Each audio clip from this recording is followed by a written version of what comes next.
Last time આપણે JEEમાં પૂછાયેલા પ્રશ્નો સોલ્વ કર્યા. હવે નીટના પ્રશ્નોની ચર્ચા કરીએ. તો પહેલો પ્રશ્ન છે બાયોપોલિમરનું ઉદાહરણ. બાયોપોલિમરમાં ટેફલોન, નિયોપ્રિન ને નાયલોન 66 છે એ સંશ્લેષિત પોલિમર છે, પરંતુ DNA છે એ બાયોપોલિમરના ઉદાહરણ તરીકે આપણે લઈ શકીએ. ત્યાર પછી બેકેલાઇટ ખાલી જગ્યા વચ્ચેની પ્રક્રિયાથી બનાવી શકાય છે. આ પ્રશ્ન પણ JEEમાં વારંવાર રિપીટ થયેલો છે. તમે જાણો છો ફિનોલ અને ફોર્માલ્ડિહાઇડ એના મોનોમર છે. ત્યાર પછી ઇલેસ્ટોમરમાં આંતરાણવીય બળો છે એ નિર્બળ હોય છે. નિર્બળ બળો હોવાથી એને ખેંચી શકાય છે અને વચ્ચે વચ્ચે મિશ્રબંધિત રચના હોય એટલે મૂળ અવસ્થામાં લાવવામાં એ મદદરૂપ થાય છે. ત્યાર પછી નાયલોન 66 એ ખાલી જગ્યાની પ્રક્રિયાથી બને છે. નાયલોન 66 તો નાયલોન 66ના મોનોમર છે એડિપિક એસિડ અને હેક્સામેથિલિન ડાયમાઇન. એમાં બી છે એડિપિક એસિડ છે, 6 કાર્બનવાળો કાર્બોક્સિલિક એસિડ, અને NH2CH2 6 ટાઈમ્સ NH2 એટલે હેક્સામેથિલિન ડાયમાઇન. એટલે આપણો વિકલ્પ થશે બી. પછી રસોઈના નોનસ્ટિક વાસણો બનાવવા માટે વપરાતો પોલિમર, એટલે એ પણ આપણે થિયરી વખતે સમજાવ્યું છે કે ટેફલોન એટલે કે પોલીટેટ્રાફ્લોરોઇથિન છે એ રસોઈના નોનસ્ટિક વાસણો બનાવવા માટે વપરાય છે. ત્યારબાદ કુદરતી રબર એ ખાલી જગ્યાનો પોલિમર છે. તો કુદરતી રબરનો મોનોમર આઇસોપ્રીન છે. એનો સી સમ ઘટક લઈએ એટલે કુદરતી રબર મળે, અને ટ્રાન્સ સમ ઘટક લઈએ તો ગુટાપર્ચા રબર મળે છે. પછી CF2 ડબલ બોન્ડ CF2 એટલે ટેટ્રાફ્લોરોઇથિન એનો એકમ, તો એનો એક ખાલી જગ્યાનો એકમ છે ટેફલોન. એનો monomer CF2 double bond CF2 એટલે એ ટેફલોનનો એકમ છે, એનો મોનોમર છે. ત્યાર પછી આગળ લઈએ નીચેના પૈકી કયું યોગ્ય રીતે જોડાયેલું નથી. પહેલું ટેરિલિન. એથિન ગ્લાયકોલના OH નો H દૂર થશે એટલે અહીંયા O રહેશે, એ સાચું છે. પછી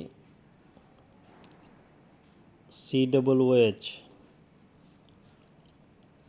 બેન્ઝીન રિંગ સાથે પેરાસ્થાનમાં એનો COOH દૂર થશે એટલે CO રહેશે, એ પણ સાચું છે. અને એટલે પેલું બંધારણ તો સાચું છે. ત્યાર પછી નિયોપ્રિન. નિયોપ્રિનનો મોનોમર ક્લોરોપ્રિન છે.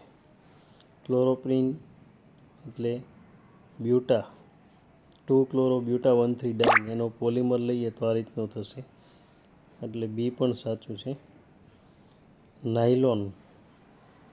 નાયલોન હેક્સામેથિલિન ડાયમાઇનનો એકમ આવી ગયો, અહીંયા એમાઇડ બંધ આવી જાય અને છેલ્લે CO આવશે, COO નહીં આવે, એટલે ખોટું યોગ્ય રીતે ન જોડાયેલું હોય એવું કયું છે નાયલોન. અને PMMA પણ આપણે થિયરીમાં સમજાવ્યું પોલીમિથાઇલ મિથાક્રિલેટ, એટલે PMMA છે એનો મોનોમર મિથાઇલ મિથાક્રિલેટ છે, પોલિમર આ રીતનો બનશે. પછી આગળ છે CCH3 ટ્વાઇસ CH2N ટાઈમ્સનો મોનોમર. તો આમાં કોઈ ક્રિયાશીલ સમૂહ નથી એટલે યોગશીલ પ્રક્રિયાથી બનેલો હોય. તો આમાં C સાથે 2 CH3 છે, C સાથે 2 CH3 છે અને CH2 છે. આ બેની સંયોજકતા બાકી છે અહીંયાથી, તો એ સંયોજકતા આપણે કેન્સલ કરીને અહીંયા ડબલ બોન્ડ મૂકી દઈએ તો 2 મિથાઇલ પ્રોપિન એટલે કે આઇસોબ્યુટિલિન થશે એનો મોનોમર, આઇસોબ્યુટિલિન. એટલે આન્સર આવશે આઇસોબ્યુટિલિન, એટલે 2મિથાઇલ પ્રોપીન. 2મિથાઇલ પ્રોપીન. ત્યાર પછી એક્રિલ એ સખત અને ઊંચું ગલનબિંદુ ધરાવતો પદાર્થ છે. નીચેના પૈકી કયું તેનું બંધારણ રજૂ કરે છે? એક્રિલેન એટલે પાન, એટલે કે પોલીએક્રિલોનાઇટ્રાઇલ. તો એનો મોનોમર થશે CH2 CHCN n ટાઈમ્સ, એટલે બી વિકલ્પ આવશે. પેલું પીવીસીનું બંધારણ છે. પછી મિથાઇલ મિથાક્રિલેટ છે અને ઇથાઇલ એક્રિલેટ, પોલી ઇથાઇલ એક્રિલેટ. નીચેના પૈકી કયો મોનોમર પોલિમરાઇઝેશન દ્વારા નિયોપ્રીન પોલિમર આપે છે? નિયોપ્રીનનો મોનોમર ક્લોરોપ્રીન. ક્લોરોપ્રીન એટલે 2-ક્લોરોબ્યુટા-1,3-ડાઇન. 2-ક્લોરોબ્યુટા-1,3-ડાઇનનું બંધારણ ડી છે. નીચેના પૈકી કયો સાંકળરૂપ પોલિમર છે? સાંકળરૂપ એટલે ચેઇન ગ્રોથ, એટલે યોગશીલ પોલિમર થશે. તો યોગશીલ પોલિમરનું ઉદાહરણ પોલિસ્ટાયરીન થશે. સ્ટાયરીન મોનોમર છે દ્વિબંધવાળા મોનોમર હોય, એટલે એમાં યોગશીલ પોલિમરાઇઝેશન દ્વારા પોલિમર બને, એટલે સાંકળરૂપ પોલિમરનું ઉદાહરણ આવશે.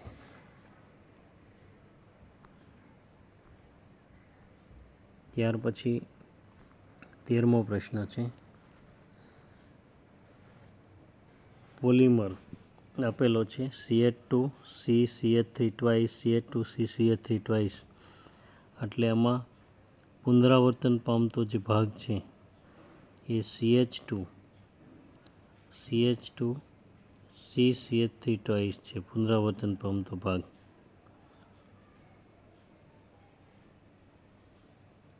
આ ભાગ છે એ પુનરાવર્તન પામતો છે, એટલો ભાગ CH2C CH3 ટ્વાઇસ, એટલો ભાગ પુનરાવર્તન પામે છે. તો એમાં વચ્ચે ડબલ બોન્ડ મૂકી દઈએ તો એનો મોનોમર થશે 2મિથાઇલ પ્રોપીન, એટલે કે આઇસોબ્યુટિલિન. પછી NHCH2 6 times, NHCOCH2 4 times CONH. હેક્ઝામિથિલિન ડાયમાઇન અને એડિપિક એસિડનો પોલિમર, એટલે યોગશીલ પોલિમર તો આવે નહીં. નાયલોન 6,6 સંઘનન પોલિમર છે. થર્મોસેટિક નથી, થર્મોપ્લાસ્ટિક છે. બે જુદા પ્રકારના મોનોમર છે, એટલે હોમોપોલિમર પણ નથી, પરંતુ કેવો થશે? કોપોલિમરનું ઉદાહરણ થશે. નીચેના પૈકી કયો પોલિમર સંઘનન પોલિમરાઇઝેશનથી બનાવવામાં આવે છે? ટેફલોન, કુદરતી રબર, સ્ટાયરીન કે નાયલોન 6,6? સંઘનન પોલિમરાઇઝેશન ટેફલોન, કુદરતી રબર ને સ્ટાયરીન યોગશીલ પોલિમરાઇઝેશન દ્વારા બને છે. દ્વિબંધવાળા મોનોમર છે એટલે નાયલોન 6,6 છે એ સંઘનન પોલિમરાઇઝેશન દ્વારા બનશે. નીચેના પૈકી કયું વિધાન સાચું નથી? રબરના વલ્કેનાઇઝેશનમાં સલ્ફર એ રબરની જુદી જુદી શૃંખલાઓ વચ્ચે સેતુ બનાવી તેને સખત અને મજબૂત બનાવે છે. તો સાચું, કારણ કે વલ્કેનાઇઝેશનમાં સલ્ફર દ્વારા મિશ્રબંધિત રચના થાય છે. ત્યાર પછી કુદરતી રબરમાં દરેક દ્વિબંધ પર ટ્રાન્સ વિન્યાસ હોય છે. ખોટું. દરેક વિન્યાસ દ્વિબંધ છે એમાં સીસ વિન્યાસ હોય છે, ટ્રાન્સ નથી હોતો, એટલે ખોટું છે બી. બુનાએસી બ્યુટાડાઇન અને સ્ટાયરીનનો કોપોલિમર છે, એ પણ સાચું. અને કુદરતી રબર એ આઇસોપ્રીનનો 1,4 પોલિમર છે. પહેલા અને ચોથા કાર્બન દ્વારા જોડાણ થાય છે, એટલે આપણે એને 1,4 પોલિમર કહીએ છીએ. કેટલાક પોલિમરના સામાન્ય બંધારણ નીચે આપ્યા છે, તો કઈ રજૂઆત સાચી નથી? પહેલી રજૂઆત છે નિયોપ્રીન, તો એનો મોનોમર ક્લોરોપ્રીન છે. એ રજૂઆત જ ખોટી છે, કારણ કે અહીંયા ડબલ બોન્ડ આવશે. આ Cl વાળો જે કાર્બન છે એની બાજુના કાર્બન પર ડબલ બોન્ડ આવશે અને અહીંયા છેલ્લે CH2 નહીં આવે, એટલે અથવા વચ્ચેથી આ CH આપણે કેન્સલ કરો તો સાચું થશે બંધારણ, એટલે પહેલું જ ખોટું છે. બીજું છે ટેરિલિન, એ બંધારણ સાચું છે ટેરિલિનવાળો. ત્રીજું નાયલોન 66 એ પણ સાચું છે, ભણી ગયા. ને ટેફલોન એ પણ પોલીટેટ્રાફ્લોરોઇથિન. નીચેના પૈકી કયું નિયોપ્રિનનું બંધારણ છે? હવે એમાં થોડોક સુધારો આવશે. ડબલ બોન્ડ અહીંયા લખવો પડશે, અહીંયા ડબલ બોન્ડ આવશે, અહીંયા સિંગલ બોન્ડ આવશે, સિંગલ બોન્ડ. એટલે આમ તો એ જ છે આન્સર, થોડીક પ્રિન્ટિંગ મિસ્ટેક છે. નીચેના પૈકી કયો પોલિએસ્ટર પોલિમર છે?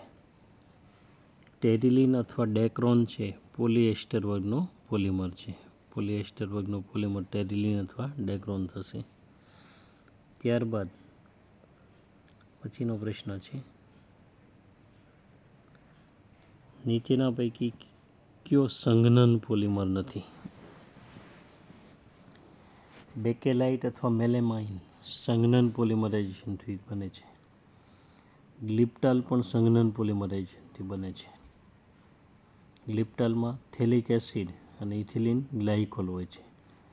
ટેરિલિન અથવા ડેક્રોન એટલે ટરથેલિક એસિડ અને ઇથિલિન ગ્લાયકોલ. પણ નિયોપ્રિન છે યોગશીલ દ્વિબંધવાળો મોનોમર હોય, એટલે યોગશીલ પોલિમરાઇઝેશન દ્વારા બને છે નિયોપ્રિન, એટલે સંઘનન પોલિમર નથી.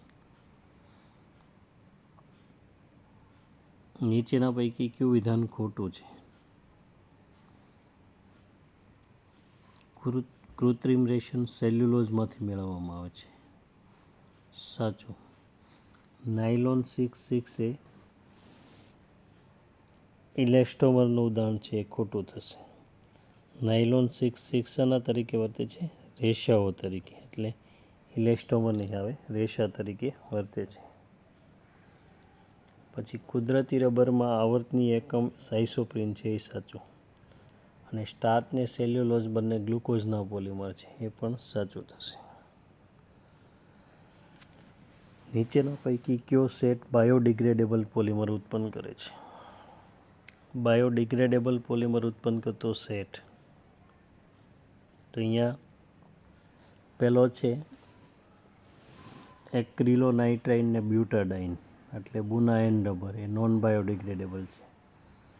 બીજું છે ગ્લાયસિન NH2CH2COOH ગ્લાયસિન અને એમિનો કેપ્રોઇક એસિડ, એની મદદથી જે પોલિમર બને છે એ પોલિમરને આપણે નાયલોન 2 નાયલોન 6 કહીએ છીએ, એટલે એ બાયોડિગ્રેડેબલ ગુણધર્મ ધરાવે છે,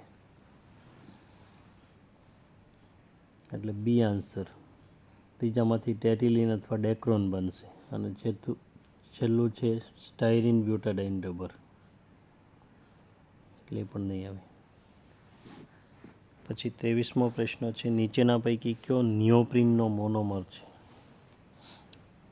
નિયોપ્રિનનો મોનોમર છે ક્લોરોપ્રિન, એટલે બી આન્સર આવશે ક્લોરોપ્રિન. 2 ક્લોરો બ્યુટા 1,3 ડાઇન રિપીટ થાય છે. નાયલોન ખાલી જગ્યાનું ઉદાહરણ છે. નાયલોન રેસાઓ છે તમે જાણો છો પોલીએમાઇડ વર્ગના પોલિમર હોય છે, એટલે પોલીએમાઇડનું ઉદાહરણ છે. નીચેના પૈકી કાર્બનિક સંયોજનોના પોલિમરાઇઝેશનથી કયા કાર્બનિક સંયોજનોના પોલિમરાઇઝેશનથી પોલિએસ્ટર ડેક્રોન મળે છે? ડેક્રોનના મોનોમર છે ટરથેલિક એસિડ અને ઇથિલિન ગ્લાયકોલ. ટરથેલિક એસિડ ને ઇથિલિન ગ્લાયકોલ, એટલે એ વિકલ્પ આવશે. નીચેના પૈકી કયું થર્મોસેટિંગ પોલિમરનું ઉદાહરણ છે? પેલો નાયલોન 66નું ઉદાહરણ છે તો થર્મોપ્લાસ્ટિક છે. પણ બીજું છે ફિનોલ અને ફોર્માલ્ડિહાઇડમાંથી બનતો રેખીય પોલિમર નોવોલેક, એટલે થર્મોસેટિંગ પ્રકારનું પોલિમર થશે. સી નિયોપ્રિન, એનો મોનોમર ક્લોરોપ્રિન છે, એટલે નિયોપ્રિનનું બંધારણ છે. અને ડી પીવીસી, એ બંને થર્મોપ્લાસ્ટિક છે. પછી હમણાં જ આવ્યું ગ્લાયસિન અને એમિનો કેપ્રોઇક એસિડમાંથી, ગ્લાયસિન અને એમિનો કેપ્રોઇક એસિડમાંથી ઉત્પન્ન કરી શકાતો પોલિમર, ગ્લાયસિન ને એમિનો કેપ્રોઇક એસિડમાંથી બાયોડિગ્રેડેબલ ગુણધર્મ ધરાવતો નાયલોન 2 નાયલોન 6 બને છે. ત્યારબાદ જોઈએ કુદરતી રબર ખાલી જગ્યા ધરાવે છે. બધા જ ટ્રાન્સ બંધારણ, બધા જ એકાંતરે સીસને ટ્રાન્સ, યાદચ્છિક સીસને ટ્રાન્સ કે બધા જ સીસ બંધારણ. કુદરતી રબરમાં આઇસોપ્રીન મોનોમરના સીસ વિન્યાસ હોય છે, એટલે બધા જ સીસ બંધારણ આવશે. 29મો પ્રશ્ન છે, સ્તંભ 1 માંના પોલિમરને સ્તંભ 2 માંના મોનોમર સાથે જોડી યોગ્ય સાચો કોડ નક્કી કરો. પેલું છે નાયલોન 6.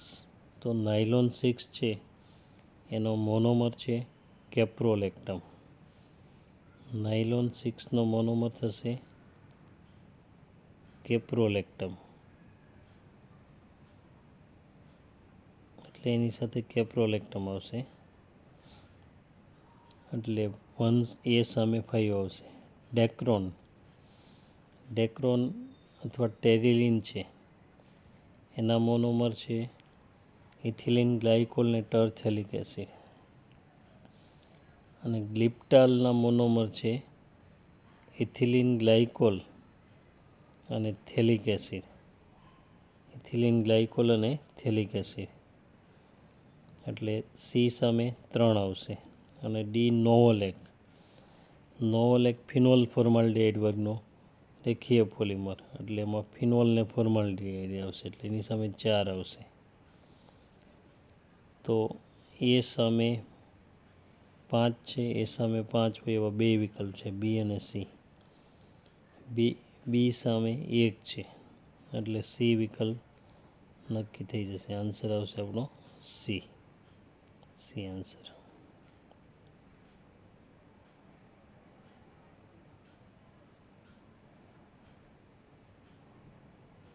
ત્યાર પછી 30મો પ્રશ્ન લઈએ આપણે.